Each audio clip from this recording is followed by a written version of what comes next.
Hi, I'm Emma and I'm a Hobbycraft artisan. I love all things crafty, creative and fun. Today I'm going to show you how to make some spoon puppets.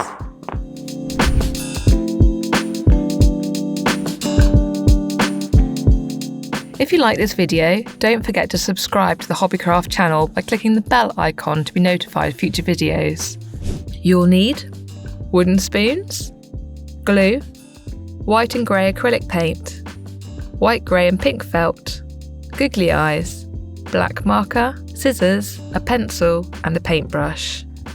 Begin by painting the spoons with white or grey acrylic paint. Leave these to dry. Cut out ears from grey or white felt and then cut out the inner ear pieces and nose from pink felt. Glue the pink inner ear onto the outer ear and leave to dry. Glue the ears to the back of the spoon, then glue the felt nose and googly eyes onto the centre of the spoon. Add a smile and dots for whiskers using a black pen. You can then create the white bunny in exactly the same way.